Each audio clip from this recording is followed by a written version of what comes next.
officially at 8:30 p.m.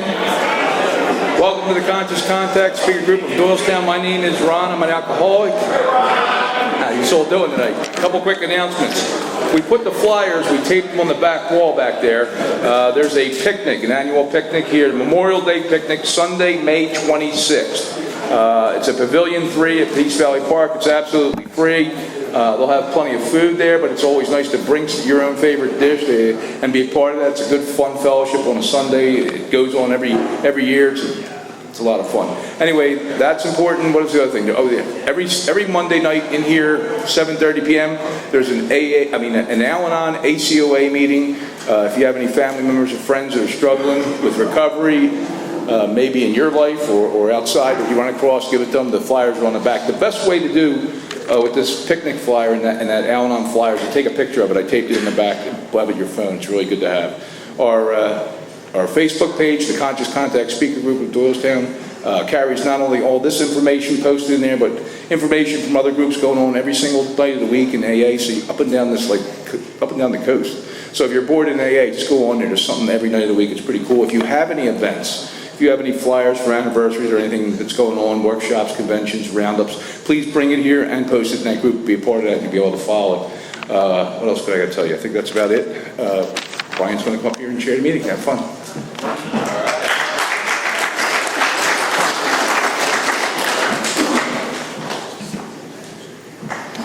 All right, good evening, everybody. Welcome to the Conscious Contact Speaker Group of Alcoholics Anonymous. My name is Brian, and I am an alcoholic. This is a one-hour speaker meeting that meets every Saturday evening at St. Paul's Lutheran Church, 301 North Main Street, in Doylestown, PA, at 8:30. The business meeting for this group meets here every Saturday, 7 to 7:30 p.m. The purpose of this group is to provide a consistent message of hope and recovery through God reliance and service to others through the practice and teachings of the 12 steps. We record all speakers so that others may benefit from their message of recovery. If you wish not to be recorded, simply ask. This is an open meeting of Alcoholics Anonymous. The group would like to welcome everyone, especially newcomers. Is there anyone that's new or from out of town that would like to introduce themselves by first name? Yes? I'm Gianna. Gianna, welcome. My name is Flo. I'm visiting from Los Angeles, and I am an alcoholic. Welcome.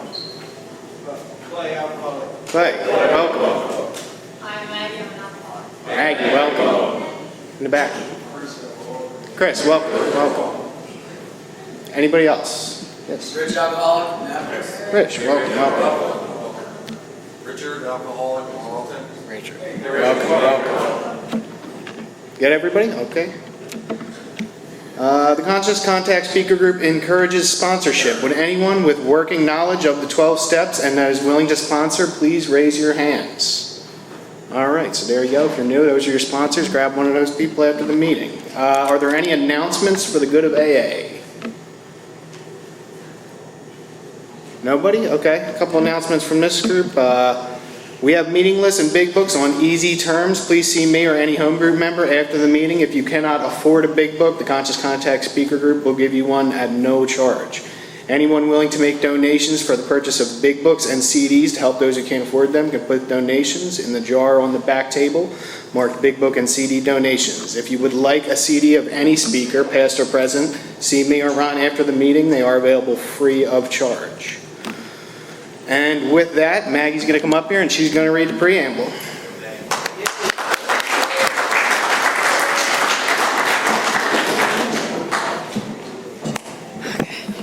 Hi, I'm Maggie. I'm an alcoholic. Okay, Alcoholics Anonymous is a fellowship of men and women who share their experience, strength, and hope with each other that they may solve their common problem and help others to recover from alcoholism. The only requirement for membership is a desire to stop drinking. There are no dues or fees for AA membership. We are all self-supporting through our own contributions. AA is not allied with any sect, denomination, politics, organization, or institution, does not wish to engage in any controversy, neither endorses nor opposes any causes. Our primary purpose is to stay sober and help other alcoholics achieve sobriety. Okay, and I'm going to introduce Teresa, who's going to read the 12 steps.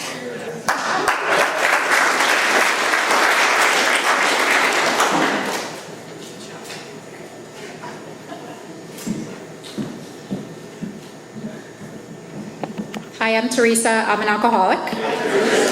The AA 12 Steps of Recovery. 1, we admitted we were powerless over alcohol, that our lives had become unmanageable. 2, came to believe that a power greater than ourselves could restore us to sanity. 3, made a decision to turn our will and our lives over to the care of God as we understood Him. 4, made a searching and fearless moral inventory of ourselves. 5, admitted to God, to ourselves, and to another human being the exact nature of our wrongs. 6, were entirely ready to have God remove all these defects of character. 7, humbly asked Him to remove our shortcomings. 8, made a list of all persons we had harmed and became willing to make amends to them all. 9, made direct amends to such people wherever possible, except when to do so would injure them or others. 10, continued to take personal inventory, and when we were wrong, promptly admitted it. 11, sought through prayer and meditation to improve our conscious contact with God as we understood Him, praying only for knowledge of His will for us and the power to carry that out. 12, having had a spiritual awakening as a result of these steps, we tried to carry this message to alcoholics and to practice these principles in all our affairs. Now Brian's going to come back up to introduce our speaker.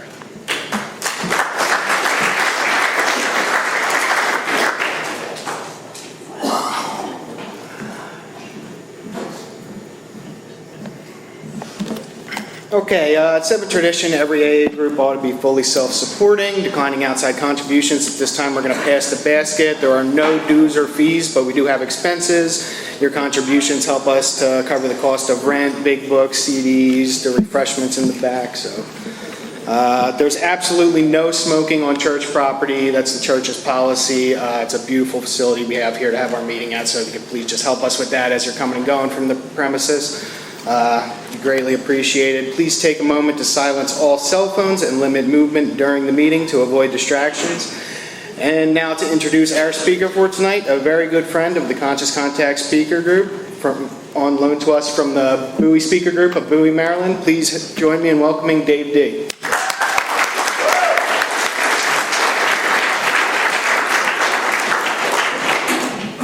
Hey everyone, I'm Dave. I'm an alcoholic. Thanks for having me up here. It's great to be here with you. Thanks for the warm welcome. So we'll start off with a little bit of audience participation, because I like to have a sense of who I'm talking to. If you got a year or less, will you raise your hand for me? Okay. How about 5 to 1? How about over 5? Okay, good. That gives me a sense of, like, you know, I mean, I got a sobriety date. It's June 23rd, 1990. So I've been sober a while, right? And so I've got, you know, about 9 years of drinking experience, almost 29 years of sober experience. And so in an hour, you know, trying to figure out how much time do we spend on what parts, right? You know, and what I'm going to do is, you know, what the big book tells us to do in a general way, talk a little bit about what my life was like as a practicing alcoholic. What happened to get me here with you. An amazing life that I've been blessed to live for the last 28 plus years because I came. And so getting a sense of where folks are will help me kind of parse it out in a way that hopefully will give everyone in here a chance to maybe try to connect and identify. And regardless of what comes out of my mouth tonight, one thing I can guarantee you is that you all will help me, because when I get a chance to stand up here and tell my story, you allow me to 12-step myself. You allow me to walk through, you know, the mess that I brought to you all, and the amazing life and the transformation that's happened here. So thank you for that. The best way I like to start is with a section out of Bill's story, because in this sort of short paragraph, it kind of describes the kind of drinker I was, and then kind of my experience in sobriety. So on page 11 in Bill's story, and this was kind of, it was a little baffling to me the first time I read the book. We were introduced to somebody in Bill's story who came in 12-step Bill. And now I thought Bill and Bob were the original guys. So I was always a little baffled about who is this guy that shows up in Bill's house and looks like he's 12-stepping. It looks like he's really kind of passing on, you know, the message of hope to Bill. And it turns out, if, you know, some of you in here may or may not know that this guy was a guy named Ebby Thatcher, right? And Ebby had gotten sober in something called the Oxford Group, which is kind of the predecessor to AA. And a lot of our a lot of our influence came from the Oxford Group. And Ebby was a drunk like Bill and knew Bill. and part of the Oxford Group principles was to actually try to reach out and help others. And Ebby knew Bill was a drunk, and he had come to try to tell Bill that there's hope, there's a way out, and it's a God-centered way out. So also, I'm going to tell you, you're going to hear a lot about God tonight because, quite frankly, that's through Alcoholics Anonymous, the 12 steps, the spiritual awakening that I've been blessed to have is what's kept me sober all this time. So here's Bill reflecting on the visit from Ebby. And this is Bill kind of looking back after Ebby came and saw me. And this is what Bill says. He said, "But my friend sat before me and made the point-blank declaration that God had done for him what he could not do for himself. His human will had failed. Doctors had pronounced him incurable. Society was about to lock him up. Like myself, he had admitted complete defeat. Then he had, in effect, been raised from the dead, suddenly taken from the scrap heap of humanity to a level of life better than the best I've ever known." And if I could tell you my story in one sentence tonight, I'll tell you, I came here and I've been taken from the scrap heap of humanity. No hope. Nothing worthwhile, nothing redeemable about what I brought to you. And I've been given a level of life better than the best I've ever known. So June 22nd, 1990 was not a good day. I don't know how many of you all came in here, thinking you just wanted a little spiritual awakening, a little polish on your prayer and meditation.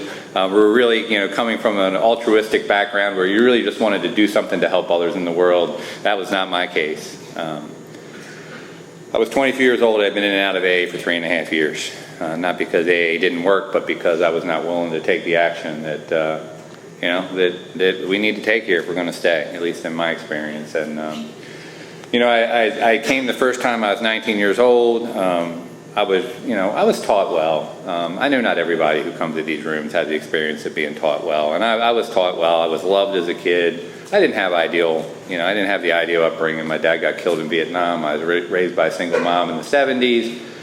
So there was some adversity, right? There were some things that weren't perfect in my life. And, but all in all, I look back now and I see how blessed I was to have so many amazing examples of how to be a fine human being around me and try to teach me those things.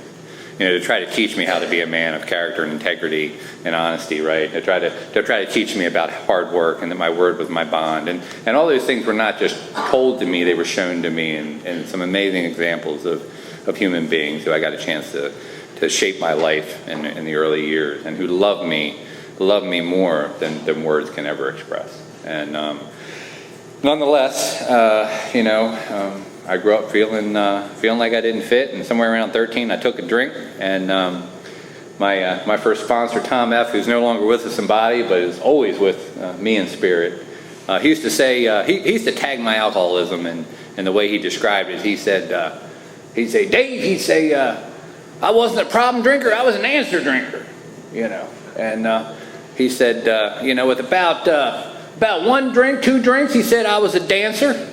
He said about 4 to 5 drinks, he said I was a singer. And he said with 10 drinks, I would solve global world problems, right?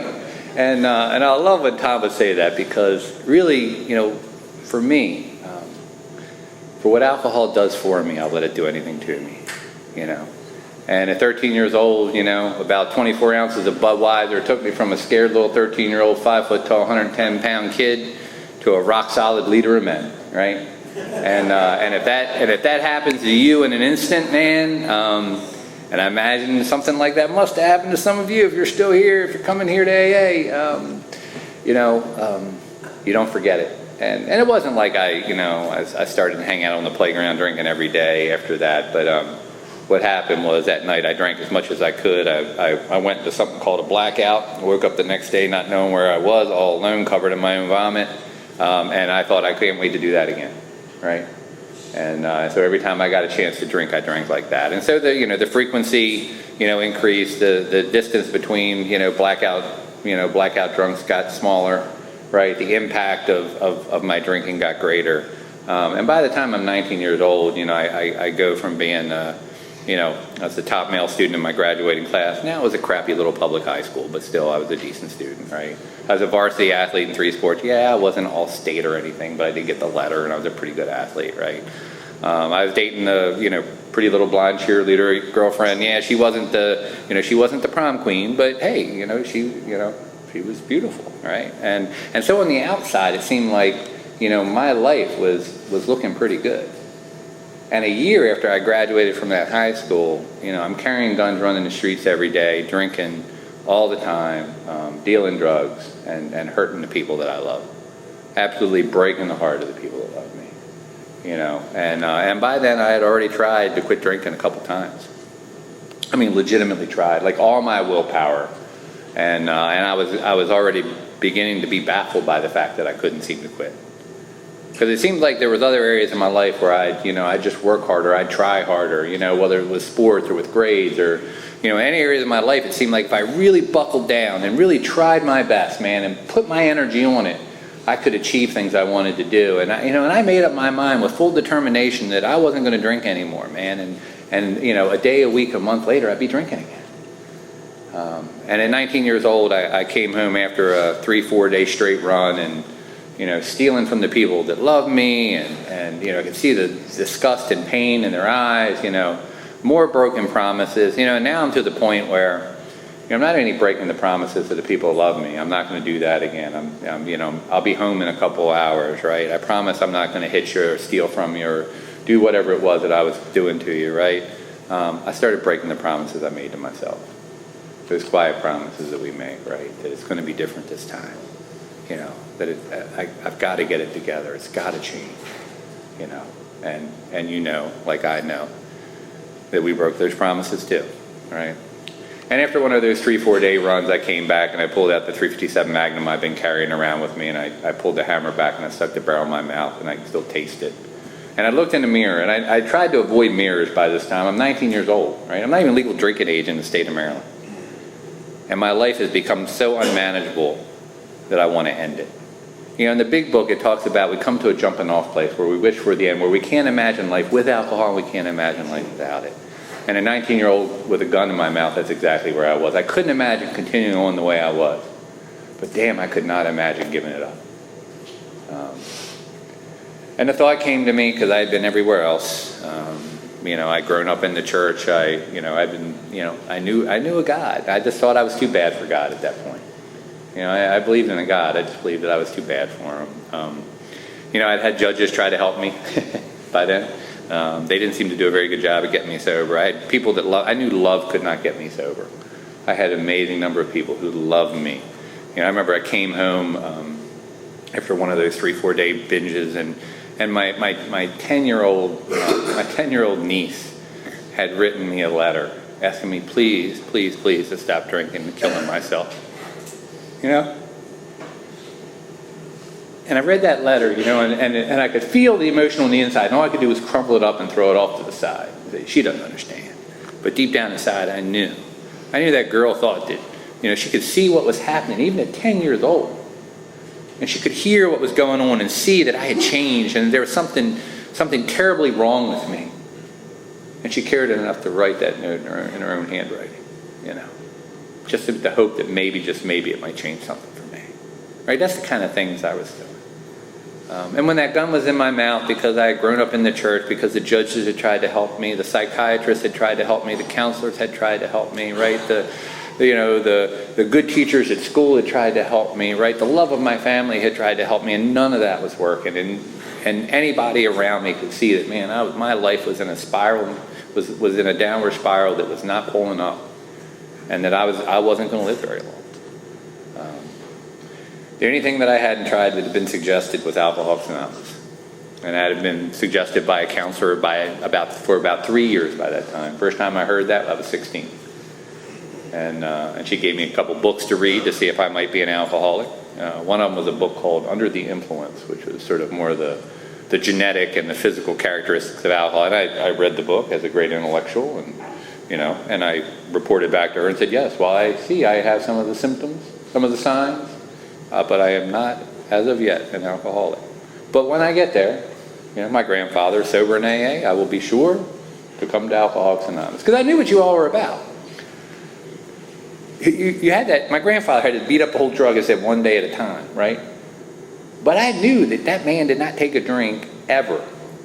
Like, and when I was around 18, 19, and I really started thinking about this, he had been sober about 17 years at the time. And that was a long time. But even worse than that was I had gone fishing as a kid with a bunch of his AA buddies who were now sober like 30 and 40 years, right? That was an eternity.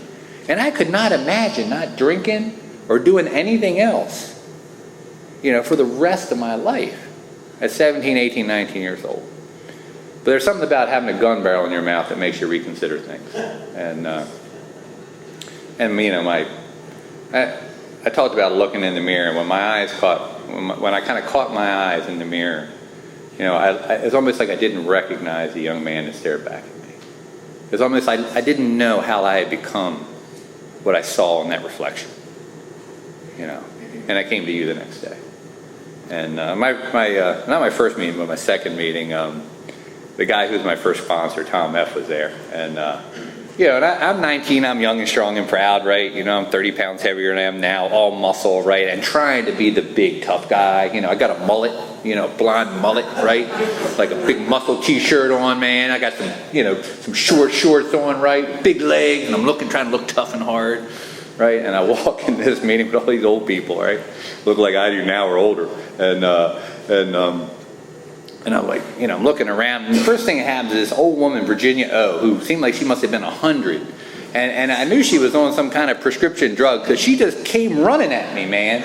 And she reached up and she latched onto me and gave me a hug. She said, "Oh, honey, welcome." She said, "We're going to love you till you can love yourself." And I'm like pushing her away. "Get away from me, old crazy woman," And I know she's on something, that woman right there. And I sat down, and the meeting happened, and I'm a quick study. I'm a chameleon.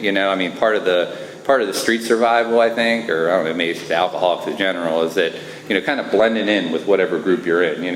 You come out of a blackout in a crack basement, and this literally happened. I came out of a blackout in a crack basement, and the guy's pointing a gun at me, and I'm pointing a gun at him. I'm thinking, all right, let's not panic here. Let's find out what's going on. It turns out we were comparing guns. But I just got there. So I wasn't sure whether to shoot him. I wasn't sure what to do. But you got to kind of figure out, and you got to blend in quick, right? Because there's a moment there where if I'd have played that cards the wrong way, somebody was going to die, right? And so I had experiences like that all the time. And so I come to AA, I'm just blending right in. You say, "Your name's so-and-so, I'm an alcoholic." I go, "Ooh." They're all looking at me. I go, "Yeah, my name's Dave, I'm an alcoholic." Like when you said, "Is anybody new or from out of town?" Like, yeah, I guess I'm supposed to say something, I'll say it. And somehow you all knew I was new. I don't know how you knew that, but you seemed to catch on to that. Because everybody kept looking at me. Like, anytime there was like, somebody new, somebody from out of town, and they're all looking at me, Somebody need a sponsor, they're looking at me. And after the meeting, this old guy, Tom, comes and grabs me after. And he's a little Irish guy. He's about this big, and he's got white hair. And he's an Irish guy, right? So he looks like a typical Irish drunk, right? He's got that white hair. He's got a big red face, and he's got all the veins in his nose, like the good drunk, like he's drank a long time, and all the veins are busted. And he's wearing a bright green sport jacket. I found out later he was colorblind, and white pants and white shoes, And I thought, my God, this guy looks like a leprechaun. I don't know what's going on with him, right? But he was very excited, and he was very excited because he knew I was new. And what I found out, and I love about my first sponsor, and I do my best to try to follow in his footsteps today. Is, man, he loved new people, and if he saw you were new in the meeting, man, he was going to make sure before you walked out of that door that you knew you were welcome, that you had his phone number, and that you knew he was willing to do anything he could to help you. And that was my first introduction to Tom. He ran up to me and, "Hi, my name's Tom, I'm an alcoholic," And the way my mind, my keen alcoholic mind works, right? It's trying to kill me, so it's always looking for ways out. And so I talked to Tom for a minute or two, and he had actually shared in the meeting I was in, so I kind of had a little bit of his story. I figured he was about 60 years old. He had been sober for about 10 years. That meant he was about 50 when he got sober. I'm 19 years old. I'm not legal drinking age in the state of Maryland, right? And Tom is telling me that if I'm an alcoholic and I keep drinking, it'll get worse. And then he says this, "And you'll die." And so what he was introducing me to was this idea that alcoholism is progressive and is fatal. And I don't know if anyone had told that to me in that direct of terms. But like I said, I'd already done the math. Tom got sober at 50. I'm 19. 50 minus 19 is 31. So I got like 31 years before I get to be as bad as old Tom is, and this thing might kill me, right? Now mind you, I got the gun in my mouth the night before, right? So it's not like, it's amazing how quickly the insanity returns, right? I literally have a gun in my mouth and finger on the trigger, like I'm really nearly there with this thing, like less than 24 hours. And yet somehow I think I've got like 30 years now, like within 24 hours later. I mean, that is the power and the insanity of the disease to me, right? And Tom turned out to be a prophet. What Tom told me later, I was 19, I was 22 when I got sober, is he said, Dave, he said, do you remember that conversation we had the first night I met you? And I said, yeah, most of it, Tom. He said, do you remember when I told you that, if you're an alcoholic and you keep drinking, it'll get worse and you'll die? And I said, yeah, Tom, I remember that. He said, there's one word I wish I would have added that night when I talked to you. And I said, what's that, Tom? He said, soon. He said, soon. He said, a lot of young drunks like you, especially when I could see the pride and the ego in you. He said, a lot of you guys don't live to be old drunks. And that started 3.5 years in and out of AA, June 22nd, 1990. Man, I'm at the run of, I started from, let me just say this, I started from thinking I wasn't as bad as you poor old broken up drunks in AA when I walked in at 19. Now, like I said, I got the gun in my mouth the night before, right? So there's a lot of insanity in that right there. And by the time I came to you in June 23rd, 1990, I was absolutely convinced that somehow I'm broken in a way and I'm hopeless in a way that you all aren't. That whatever it is that you have, I'm too broken to get. I'm too alcoholic, I'm too crazy, I'm too schizophrenic, I'm too something. Because I've been coming in and out of these rooms for 3.5 years. I got enough one-day chips to play a game of poker with, right? I'm great at quitting drinking. But man, I got a couple little 1 months and one little over 3 months. I'm really bad at staying sober. I'm really bad at staying sober, which tells me that my real problem is not stopping drinking. My real problem is living sober. And you know what I hadn't done in those 3.5 years? All 12 steps. I hadn't even done 4 out of the 12. I do 1, 2, 3, drink, 1, 2, 3, drink, 1, 2, 3, drink. And that guy Tom tried to help me those whole 3.5 years. There were lots of people who tried to give me the truth, but I was young and strong and proud. And I would not surrender. And for men and women like me who would not surrender, alcohol will bring you to your knees, and you will stop drinking. Some of us stop in this life and some of us stop in the next, but you will stop drinking. On the front page of my big book, in the little blank page that's near the front there's a bunch of names written there of people who don't get to sit in these seats, but they've stopped drinking, right? And I don't want to forget that. I don't want to forget that. June 22nd, 1990 was not a good day, it was not a bad day, it was just another day of the drunk. And another day of the hopeless drunk. My grandfather got me out of jail that morning. I was locked up for assault and battery in Baltimore City the night before. I lived out in the county, but man, when I would get drunk, I was attracted to the city, man, like the moth to the flame, right? And I'd get up there and I'd run around them bars and close them down and get in fights and wind up all over the place up there. And that night I got in a fight in front of a Baltimore City police officer, and they threw me in the paddy wagon and locked my butt up. And my grandfather came and got me out of jail the next morning. And, on the ride back, I couldn't even look at him in the eye. You know how you can't even look at me. I thought I should, promise it's going to be different or say I'm done. But he knew and I knew that wasn't the case. I just couldn't wait to get another drink because the voices in my head were just screaming at me, and my body was screaming at me that I desperately needed another drink. And as soon as I could, I got away from him, started drinking about noon that day, closed the bars down that night. And it wasn't a good night. It wasn't a bad night of drinking go. But leaving the bar, got in a fight with a guy over who was going to sit in the front seat of the car on the way home from the bar. I mean, it's something really important to die over, especially when you're young and strong and proud, You can't have somebody taking shotgun when you called it, right? I mean, you just can't have that happen. You got to let them know who you are. And when this guy Gene and I got into it, and I started it, and I don't think Gene meant for this to happen. And I just drove by where this happened the other day, and sure enough, it was exactly the way I remember it. In Baltimore City, Lombard Street runs just a couple blocks from the Inner Harbor, the nicely developed section of Inner Harbor. There used to be some nightclubs there. And there's a whole little area, this restaurants and nightclubs there, and there's a parking garage right there. And you know how parking garages are, right? You got floors, right? And usually tend to have, like, you know, on the higher floors, there'll be a wall, so the cars don't go out off over the parking lot. But then there'll be a big open space. And so me and Gene got in this fight over who's in front seat of the car on the way from the bar, and Gene tackled me. And I don't think Gene meant for this to happen, just the way it played out. Well, when Gene tackled me, I was right behind one of those big, you know, we were only on the second floor, thank God, or I probably wouldn't be here tonight. We were on the second floor of the parking garage, and when Gene tackled me, I went over top of that wall, out through that window, and fell 20 feet and landed on my head on the sidewalk on Lombard Street. And I literally just drove by the other day, and I could see right where I was. I mean, you know, I could see there's that second floor hole, and sure enough, it's about 20 feet, and that's right there where they got me. And it caved the whole side of my head in, cracked my skull from one side to the other. If you get me in the light, you'll see that my bald head now is full of pock marks. I got a ridge that runs from here all the way around the other. Matter of fact, I've noticed recently, and I lost all my hair and shaved a little I had off, is that my hats don't stay straight. They kind of tilt off to the side. Like, I'll have it straight, and then I'll turn, and 5-10 minutes later, because my head's kind of a little crooked, right? And by the time they got me to the hospital, I had nearly bled to death. Blood was coming out of my ears.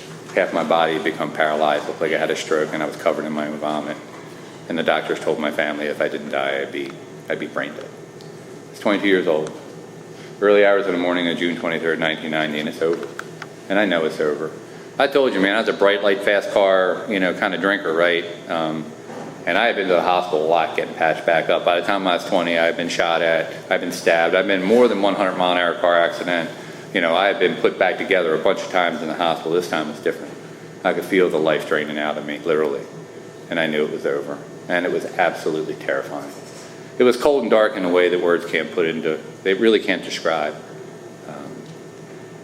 And I would be conscious for a minute and out for an hour, and one of the first times I came to, my grandfather's holding my hand. And my father got killed in Vietnam, like I told you, and my mother's father, my grandfather, had really more or less become my father. And I loved and respected that man, more than words can say, and I broke his heart. I absolutely broke his heart. He was a man whose word meant something. He was a man whose name meant something. And he wasn't a wealthy man. He was just a solid man of good character and integrity. My grandmother was an amazing Christian woman who's one of those kind of women of faith who she didn't have to tell you about her God. You could feel it in the way that she loved you. And she treated everybody with such love, And these were the kind of people who taught me, who had such high hopes for me. And here I am, laying in a bed, 22 years old. Destroyed, my life having meant nothing, all the hopes and dreams gone, and the people that love me the most are watching me die. That's what alcoholism does in this guy's life, right? That's what hopelessness looks like. My eyes pop open, my grandfather's holding my hand, and I look at him, and I can feel the life draining out of me, and what he described back to me later is eyes of terror. I asked him, am I going to die? And his hand begins to shake in mine, and a tear runs down his cheek, and men like my grandfather don't cry. He wasn't from the crying generation. And I knew right there. And what I was told later is that, I looked up at the ceiling and I said, dear God, please help me. God, please help me. That 4-word prayer is probably the most sincere, humble prayer I've ever said before or since. It's a prayer of a dying man to a God that he doesn't believe will help him because he's too bad for God. That maybe, just maybe, in his mercy, he might find just a minute, just a moment, just maybe, he might give me one more chance, because this is not the life I was supposed to live. This is not the death I was supposed to die. I could feel it in my soul, and yet there I was, and it was over. And I told my eyes roll back in my head, and a couple hours later, I'm coming to again, and what I can hear is, I hear what turns out to be my grandmother's pastor praying the last rites over me, and what he's praying is he's saying, God, please find forgiveness for David's soul in the next life, for this life is over. Please, God, please welcome him home. Please give him peace. And that was a great man of God. He got out of his bed at probably 3 o'clock in the morning, drove to that hospital by 4 a.m. so he could pray on me. That was a man who had faith and was willing to take action to demonstrate his faith, that maybe, just maybe, he might help me. Based on his experience, he did what he could do. And what he could do was, he knew it was over. The doctors had said it was over. His experience told him it was over. The best thing he had to offer me was maybe that God might find forgiveness in the next life. And as he's leaving, my eyes kind of finally come all the way open. And there's Tom. My first response, Tom, he's like right there in the room. And I'm thinking, where the hell did he come from? Am I imagining things? What's going on here? And when my eyes caught his eyes, there was a look of love and compassion that came into that man's eyes. It was as if God himself looked at me.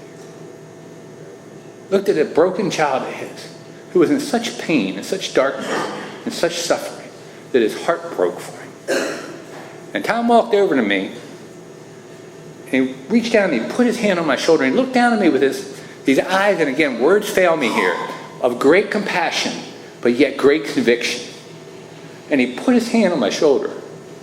He said, "Never has to be this way again, Dave." And that was the early hours in the morning of June 23rd, 1990, and I've never had a day as dark since, and I've never had a drink since.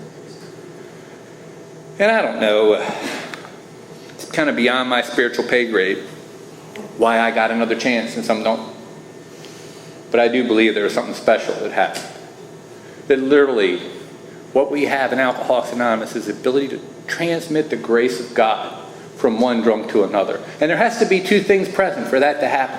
One, there has to be a willing drunk who's willing to step out of their life and their comfort zone and reach out and carry the message. And there has to be a drunk so desperate and so hopeless that they're willing to hear it. And both of those ingredients were present in the early hours of the morning of June 23rd, 1990. And I believe that was the spark that was to give me the hope and the willingness upon which this foundation and this amazing life that you all have blessed me with, and AA has blessed me with, and God has blessed me with, has been built on. Now, I didn't get the Bill Wilson mountaintop experience. My room didn't light up with a big glow, right? I didn't get the cool breeze blowing through my chest like Bill got. But I didn't die.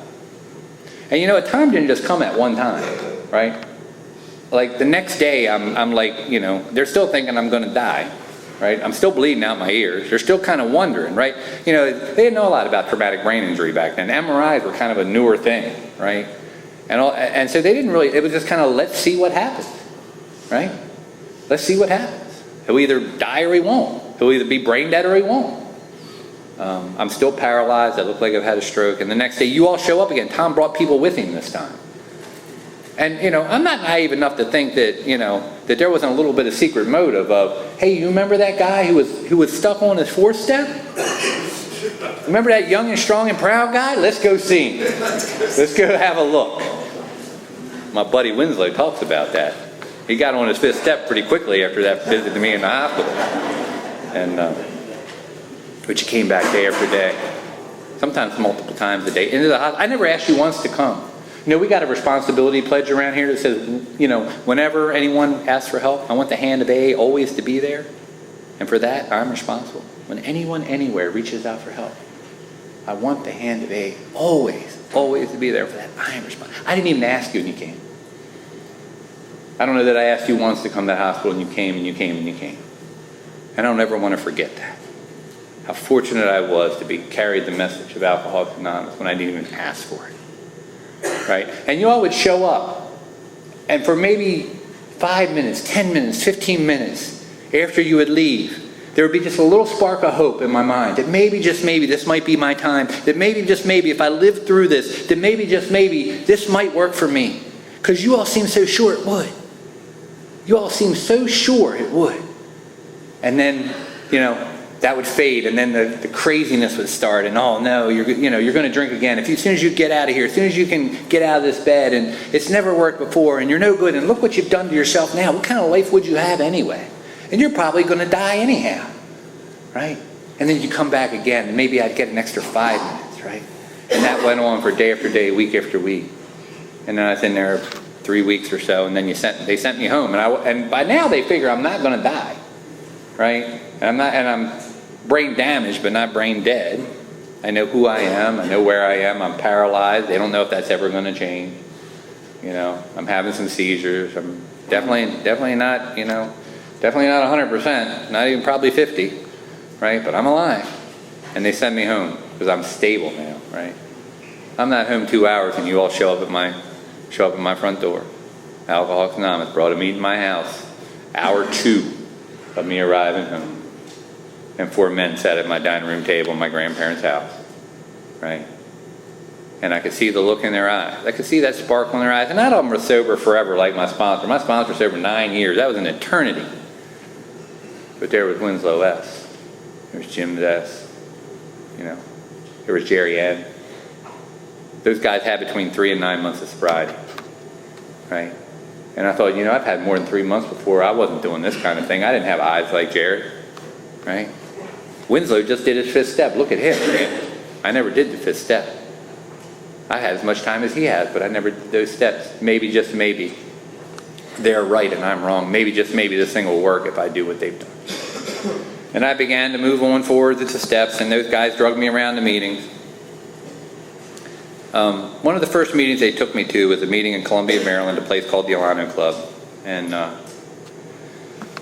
I was sitting in the back like I always, you know, like they kind of just set me down. You know, I couldn't really get around really well, so they kind of helped me to my seat, and then they just kind of set me there, right? And somebody would bring me a cup of coffee, half a cup of coffee, because I was kind of a little shaky and paralyzed and a mess. And everybody would usually look at me when I sat down, and my sponsor would kind of beam, you know, like, yeah, that's what'll happen to you, you drink again. You know, I mean, that's, you know, take advantage of the example, right? And was his motto.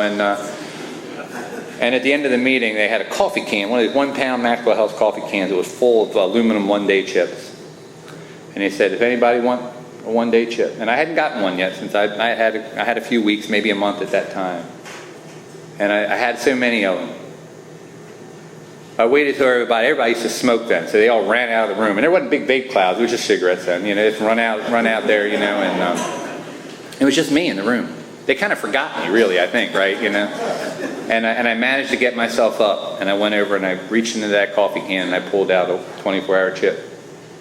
And I looked at it, and this kind of awareness came to me. And I said it out loud. I said, "Well, God, one way or another, this is the last one of these I'll ever get. Last 24-hour chip I'll ever get." And you know, I carried that chip with me for 2 years. And I carried it with me until I rubbed the 24 hours off. And a couple years ago, my 3rd edition big book had gotten so beat up, I had to actually get one of these leather covers to actually put on it so it doesn't fall apart. And it's got a little spot for a chip. And I don't care about a 28-year chip in there. What I care about is that 24-hour limit chip. I never want to forget. I never want to forget that day. I never want to forget that's the last one of those I ever get, one way or another. And I get to decide every day, what action am I going to take to either stay on the path of Alcoholics Anonymous and continue this amazing life you've built in and through me with your love and the power that lies here, or I can go the other way to the darkness, and I can add my name to the names that I have in the front of my big book, right? I get to choose every day, what will I do, what action will I take with God's help, and the day I chose to be here with you. So what's happened? Step 1, 2, and 3 were not hard for me. I told you what I stayed paralyzed for 3.5 years. I mean, for 3.5 months. It was pretty obvious I was paralyzed over alcohol. It was pretty obvious my life was unmanageable. Coming to believe the bridge between step 1 and 3 was always you. It was always you all. It was always the rooms of Alcoholics Anonymous. The reason I kept coming back here was because you all showed me that there was hope here, and I kept coming back, just hoping maybe I'd get it. And in step 3, it was just simply a decision to go on with the rest of the steps. You know, I didn't wait for the burning bush this time. I just had to get on with it. My sponsor immediately got me on a 4th and 5th step. I was probably sober about 3 months when I did that at the first spiritual retreat I'd ever went to. And it was on the shores of the Severn River, not far from where I live now. I often get a chance to kind of ride by it today, right looking at the U.S. Naval Academy. It's a beautiful setting. And on the shore of the Severn River, I got done telling this little Irish guy who was 40 years older than me exactly who and what I was. And it wasn't pretty. And at the end of it all, you know, I couldn't look at him. And there were tears just running down on my shoes. And I wasn't much of an emotional guy or a crier then. You can see that's changed a lot, you know. I've probably almost dropped 3 or 4 tears since I've been here talking to you. But I wasn't at the time, and I couldn't even look at him. I was so ashamed of the man that I was. And that guy reached up and he grabbed me around my shoulders and he pulled me down and he said, "Dave, I love you a great deal, and so does God." And he said, "Welcome to Alcoholics Anonymous, son. You may never have to drink again." You know, and And I didn't have the mountaintop experience leaving that fifth step that moment, but I knew somehow my AA roots had grasped new soil. I knew there was something that was changed. I knew there was some kind of new footing that I had found. And that maybe, just maybe, he was right. Maybe I never had to drink again. And that old crazy woman, Virginia O, remember I was telling you about her woman who grabbed me? She was at that retreat, and she saw me after that. And she shared with me her experience on the fifth step. And she said, "Oh, honey, I'm so glad you did the fifth step." She said, "That fifth step," she said, "it de-unique to me." She said, I couldn't get the first word of the first step, we, until I did step 5. And I told another alcoholic exactly who and what I was, and they loved me and they didn't judge me. She said, then I knew that I belonged. And belonging is such a powerful, powerful force. We as human beings, we crave, things like, having security and shelter and food. This guy Maslow had this hierarchy of needs, this pyramid of needs, and in the middle of that is belonging, right? It's hard for us to really develop into the human beings that God intends us to be if we don't feel like we belong. If we don't feel like we can be our authentic selves to at least a small group of people. People will never feel like they fit, right? Like I did before I came to AA. And some research recently has said that actually people will put belonging below food and shelter and their own safety. If they feel like they belong to a group, that they will risk everything for that group, right? And that's been the case in Alcoholics Anonymous for me. Once I felt like I belonged, it felt like nothing else mattered. It felt like I'd found my people, and I fit, finally. After all of my life, I found where I belong. And I still feel that way almost 30 years later. And, and I started the path of sobriety. I did 6 and 7. I started on 8 and 9. And what I found out with 8 and 9 is, I went around and I made the list, and I tried to tell the people who I'd hurt the most, what I was about and what I was trying. It wasn't an I'm sorry. It wasn't a mumbled apology. It was, I'm on this path, and I'm really trying to make things right, and I know I've hurt you, and I want to make that right. And of course, the people that love me most would just stay on that path.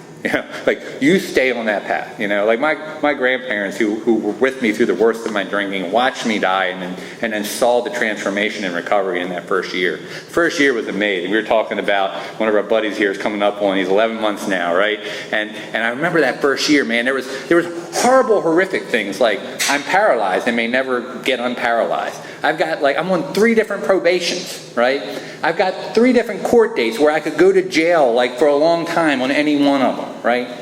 But I've also had this amazing transformation, right? I'm like 3 months sober and I get unparalyzed. I go to a neurologist one day and he throws 2 MRIs up on the board and he looks baffled, and these are the kind of things that happen, and I watch him go back and forth. And I'd go every 2 weeks and he'd take a picture and he'd go, you're going to be paralyzed, you're going to look like you've had a stroke, you're just going to be this way for 3 months. It's not going to change. And this guy looks at me with a baffled look and he says, Dave, I said, I can't explain it, but your brain's been rebuilt in 2 weeks. And he said this to me, which I thought was very strange, but I knew it wasn't really from him. He said, whatever you're doing, son, keep doing it. And I knew what I was doing. I was doing AA. And I knew somehow that maybe this God that you all talked about might actually care enough about me to come into my life and make these changes happen. And like I said, it's above my spiritual pay grade to explain why I'm supposed to be dead and I'm not, right? Why, I got 95% restored in 2 weeks and others don't, right? But I know who did it. I'm not under any delusion about there was a power that came in for whatever reason that transformed my life and showed to me what he can do through you. So in that first year, I'm unparalyzed. I've made the amends. I'm trying to live in 10, 11, and 12. I'm starting to read things that I never would have imagined me reading before. I'm getting back to some of the faith that I had as a child, not in a kind of really rigid kind of way, but just in an open-minded kind of way that, hey, maybe that God that I had that I thought did kind of love me as a kid. I was fortunate I had kind of a loving God, that maybe I'm not too bad for him after all. Because I shared with Tom exactly who and what I was. And he's a human being. And he didn't judge me. He loved me. Maybe God could too, right? When I got unparalyzed, it's kind of like, now what do I do with my life? And my sponsor said, weren't you in college? And I said, yeah, Tom. He said, why don't you go back? So I went back to college, absolutely convinced I'm going to fail. And what I learned is that what Alcoholics Anonymous has taught me how to do with my drinking works in every other area of life. I showed up at that college. I went to classes when I was supposed to. I got there early. I stayed late. I found a group of winners. I brought more to that group than I tried to take from it. And lo and behold, man, I got through the first semester and I was on the dean's list. And I'm like, wow, this has never happened before. That's a fluke. Next semester, I'm probably going to fail out, right? And then I did it all again. And next semester, I didn't fail out. And then I'm in the National Engineering Honor Society, and they want to have a big ceremony, and I get to go down, and the people who watched me die in the hospital a year before, my grandparents, my parents, right? They get to be part of this. In a year, right? I celebrate my first year. There's 14 members of my family sitting in the front row with tears of pride and joy in their eyes instead of tears of pain and disgust. Man, if you're in your first year, don't miss that. Man, grab yourself one of these people who raised their hand and said they're willing to sponsor you, man, and do those steps. Man, don't miss it. Don't cut yourself off from the people that you love for that. It's transformative, right? Oh, and then there's 1 to 5. Because now we got sobriety, right? So if you all are in that sort of 1 to 5 range, we're going to talk to you now. I was about 2 years sober, and I was desperately looking for her. College was going well enough that I had me a good little internship, making some money. Went out and bought myself a freaking Corvette, right? Got myself a Corvette, a fast motorcycle, and on the Corvette, I got, my last name's Doss, and we can bleep this out if you want, but it says Doss Man on the tag, right? I got the blonde mullet going again. I've been back at the gym working out, right? I got it now. I'm Mr. Sober, man. I'm working steps, sponsoring people, going to a zillion meetings a week. But I'm dying on the inside a little bit now, right? Because I'm doing the outside stuff, but the inside stuff isn't changing. And I find myself one night, I wound up having a girlfriend that, one of those early AA romances that we both chose poorly, and she went back out again, and a lot of bad stuff happened to this girl. And it really freaking wrecked me, and it wrecked her, right? One of my best friends went back out, and a lot of bad stuff happened to him. And all of a sudden, I'm going, man. And about that time, I bump into one of my old friends that says, hey, I'm getting married. We're having the bachelor party. You want to come? Sure, I'll come. And then I get on the bus, and it's all the old high school friends. And it looks so fun, man. They're drinking. Man, we're telling old war stories, man. Ain't nobody getting locked up, right? They're looking good, And all of a sudden it hits me. I'm gonna drink like now. And I didn't see it coming because I'm Mr. AA. How can I drink? I just went to a meeting like 4. I'm sponsoring like 10 people, right? And the only thing that saved me was I said a prayer. I realized, and I said, God, if you don't want me to drink, man, you gotta intervene here. I'll freaking run screaming off this bus if I have to, but you show me. And we're picking up people along the way, and guy gets on the bus. Turns out it's my friend's going to be his new brother-in-law. Well, his new brother-in-law is the guy that I used to sponsor in AA. And I didn't know he was his brother-in-law. As soon as the guy gets on the bus, my eyes catch his, and he's got a beer in his hand, and he looks down and he sees I got a soda in mine. And I'm like, oh yeah. God just sent you to me, man. God just sent you, because I am not going to let this guy, I am not going to be the example that AA doesn't work to this guy. And I didn't drink that night, right? But what it showed me was that, I had some priorities out of order, right? I had without knowing it, I had put in relationships, right? I had put school and making money, right? And while I was still doing some of the work in AA, my heart wasn't in it the way it was. It didn't have the priority and the force that it did that first year. And I almost drank again, And so I doubled down in AA. I got back on track, right? I learned a few things about putting myself in situations like that, right? And that I shouldn't be putting myself in situations like that unless I'm on firm spiritual ground. And that I don't get to decide if I'm on firm spiritual ground. I got to call my sponsor up and ask for permission, right? That's what the deal that we had, because I had almost lost it. I had almost lost the precious gift that quickly. A year, 14 people crying in the front row, amazing, tears in my eye. I mean, just at 2 inches and seconds away from taking a drink without God's intervention, right? And that started, a period of, sort of through the end. I did meet her, my wife April. We wound up getting married. By the time I was 5 years sober, it was right about the time we got married. My wife's sober about 2 years. I was sober about 6 at the time, 5, 6 when we met, and we started down this path together. My wife's just an amazing example of Alcoholics Anonymous. My wife April, if any of y'all ever come across her, and we've been on this path together. And I remember when we started getting together. I was sober 4, she was sober 1, and we said, "What's the odds? What's the odds both of us are going to stay sober the rest of our life?" And we said, "Well, if you look statistically, it's pretty slim." But I tell you what, if you look at the AA literature, it says as long as we stay on the path, we're pretty much guaranteed. Rarely are we going to see a person fail. And we've been on the path together. We've been doing this thing, wide open the whole time. And we've had our challenges, man.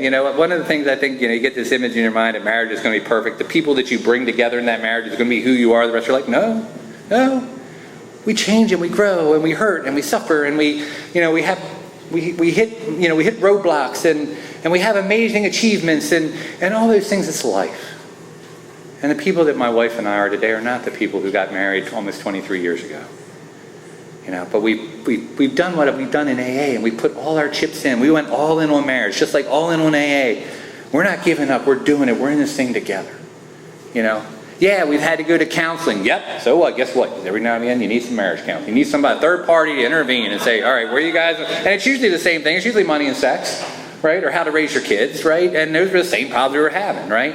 And sure enough, we sat down and talked with somebody, and we found out we weren't that far apart. And with a little bit of adjustment, a little bit of give and take, and we've had an amazing life together, I've got to be a dad to 2 amazing kids. My daughter's 21, my son's almost 18, and I didn't do that well.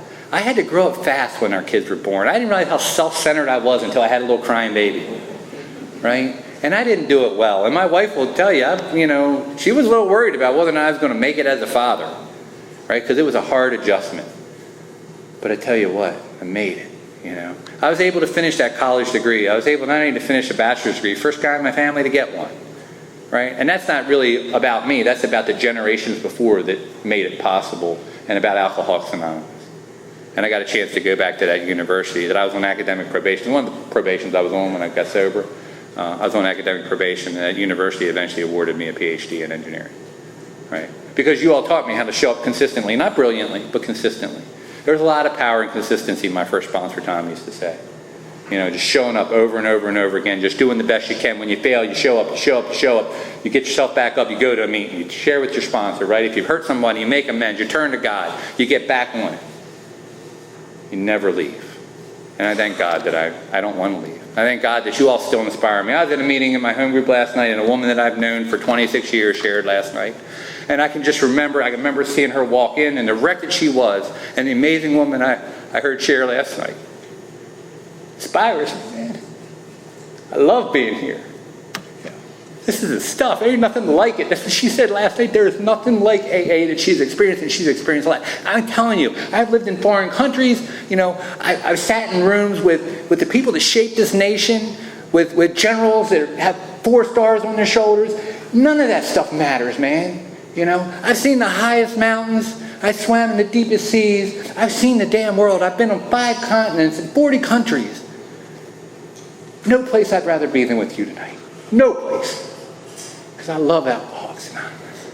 And all those things I just named, that's just the side benefits of having a chance to be here with you and walk on this amazing path. So I know I'm out of time. I'll share with you a couple precious moments, and then I'll kind of wrap up. I talked to you a little bit about, my children. And some of the greatest blessings I've had, as I sort of think about the big pivotal moments, I think about things like, even before we had kids, my grandfather was the best man at my wedding. And I'm trying to get a little look at my wife coming down the aisle in this little stone church not far from where we live now. And I feel his hand on my shoulder, and it's my grandfather. And I turn and look at him, and I've only seen him cry 3 times in his whole life. He didn't even cry when he died. Once when he buried his mom. Once when he watched me die. And that day that he was my best man. I watched a tear went down his cheek, and he told me how honored he was that I chose him to be my best man. I said, there's nobody else. There is nobody else. There is no better man, right?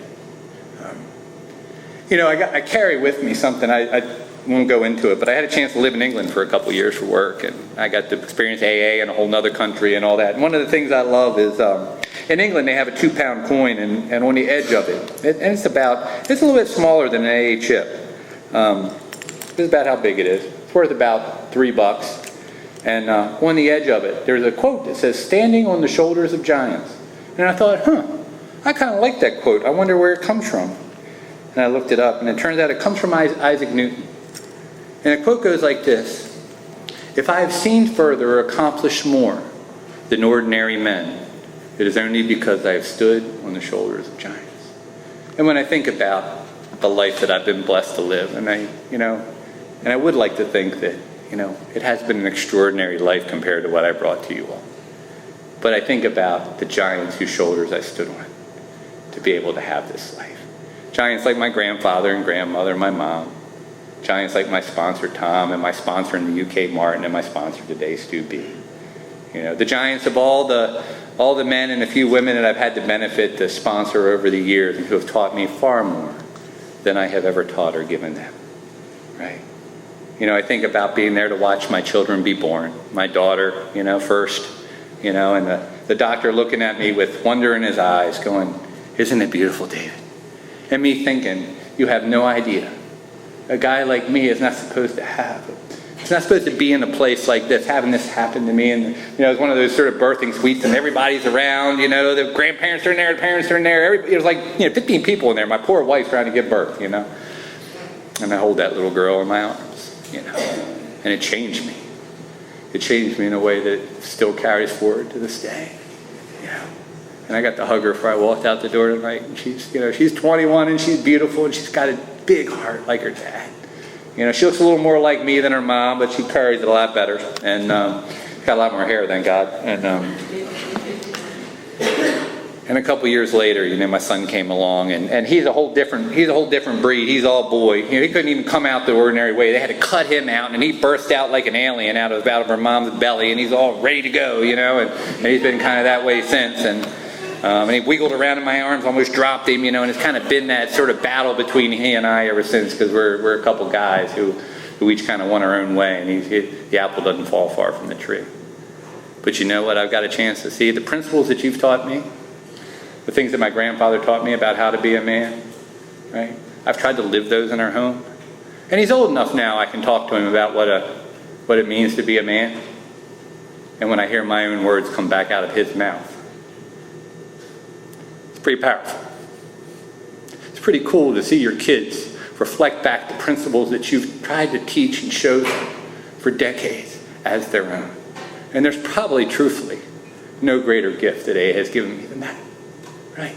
And I've got to watch them grow up. I've got to have the 4 fingers wrapped around one at the daddy-daughter dance. Precious, precious. I remember turning my son loose on his bike the first time and watching him fall over and get scraped up and try to go crying to his mom and convincing him that no, he has to get back on the bike until he makes it. And he did. I've been at every birthday. Every graduation, and there's a zillion graduations these days. We graduate from nursery school, we graduate from 1st, 2nd, 3rd, 4th, 5th grade, right? But then I've gotten a chance to be at the graduations, like where the daughter walks across the high school stage, right? And she's got the white gown on, and I think, my God, where did the years go? And this flood of memories of her being little and that daddy-daughter dance and holding her hand and her first smile and the snowball battles with my son in the Colosseum in Rome and living and experience, 1,000-year-old cathedrals in England and swimming with whale sharks in the Caribbean and her 11th birthday on the shores of Normandy where one of my sponsees was getting married and told me to bring my daughter because it was her birthday. I mean, these kind of things, I could spend a whole hour sharing with you just these amazing, amazing memories and examples. And I used to hate people like me when I was new. If I was one of these people in the 1 year, I would hate me right now because I'd be absolutely sure it would never happen to me. And I'm telling you, man, whatever your hopes and dreams are, and I don't know what it is that God has in store for you, and I don't know what those hopes and dreams are, but I tell you what, man, Alcoholics Anonymous has not only given me the ability to see dreams come true, important dreams, like getting a chance to be the kind of father I wish I would have had to my children come true, right? Being a guy who's able to stay sober day after day, week after week, month after month, year after year, decade after decade, and try to be there when someone walks through the door to reach out your hand and say, welcome to Alcoholics Anonymous, man. It never has to be that way again. Hope is available here. Right? So I'll close with this story. My wife and I, and it's kind of my wife's story, but I was there, so I'm going to steal it tonight. She might come up here and tell it again at some point. You never know. But we lived in England for a couple years. Got to go there for work. I was 19 years sober. Dug in quick to AA there because I knew I was going to die if I didn't. Within 2 weeks, I had a sponsor, sponsoring a guy, and had a home group, and had an amazing experience of small town AA, and the same stuff that I had found almost 20 years before, 4,000 miles away, works in Cheltenham, England. Guarantee it. So one of the field trips we did was to Winchester Cathedral. And so some of you may know from the Big Book of Alcoholics Anonymous, Bill Wilson had a visit to Winchester Cathedral. And you know, and there's the tombstone of the Hampshire Grenadier who caught his death drinking small cold beer, right? You know, so we had to find the tombstone, right? You know, and so there's a cemetery out back of the cathedral, and we thought it was there. And we wandered around. Of course, I wasn't going to ask for help. Eventually, my wife asked for help, and they go, "Oh no, there's a couple tombstones out front. If you go out there, you'll see it." And as we're standing there looking at that tombstone, the front of the cathedral, which is the west wall, there's this huge stained glass window. And if you've ever seen a picture of, you know, any big cathedrals, big churches, they often have these gigantic stained glass windows. And this one was different. It looked modern. It was like it was like this weird eclectic mix of glass. It looked kind of like Art Deco-y, you know, almost like something Frank Lloyd Wright would have, right? It didn't look like, there wasn't any biblical scenes. And my wife's a history buff, so she had to find out what's up with this window. Right, so she goes up and she reads, says, "Come over here and read this." And sure enough, like in the 1500s, the window had been blown out in one of England's civil wars. They had an awful lot of them by cannon fire, and the townspeople could not afford to have, you know, the glass made in Italy and sent back. So, but what they had was they had a master craftsman there, and what they did is they collected all the shards of glass, and that guy spent his life taking the broken pieces of glass, much like us. Remember when I talked about scrap heap of humanity? Right? You find this broken piece of sharp glass. I mean, you got to be careful you don't cut yourself with it. You know, you don't think, man, I'm going to build something amazing out of this. You think, I'm going to throw that thing away before I cut myself, right? But what this guy did over his lifetime is he'd take that piece of broken glass and he'd polish off the rough edges a little bit, and he'd take and he'd wrap it in lead. And then he'd find another piece of glass that kind of fit, and he'd sand that one down and put that together, and over a period of decades, he rebuilt this 40-foot by 80-foot stained glass window. Go home, Google it. Winchester Cathedral, west wall window, and you'll see it. And sure enough, it's this crazy mosaic of this amazing color. And if you look closely, you're like, oh yeah, there's a little broken piece of glass, but you look at it, it's beautiful. You know, I think that's what Alcoholics Anonymous is, right? I feel like all I am is one of these little shards of glass. Right? And if you'd have seen me on June 23rd, 1990, you just said, man, that thing, best is to throw that away before you cut yourself with it. Right? But what you all did, and what God seems to do, is you kind of help polish the rough edges. And then you all come along and we tend to find the pieces that fit with us if we're willing to sponsor and we're willing to work with others. And all of a sudden, over a period of days and weeks and months and decades, there's a fellowship is pieced together from this broken glass into the beautiful scene that I see here tonight. You know, Thoreau said most men live lives of quiet desperation. They go to their grave with their song still in their heart. And I tell you, when I heard that quote in sobriety, I thought, oh God, don't let that be me. And so one of the things that I think is sort of my path is to do things like this, to sing my song, that there's hope here, that Alcoholics Anonymous works, and that there is a life beyond your wildest dreams here, right? So thank you for having me, and thank you for your love, and thank you for the program.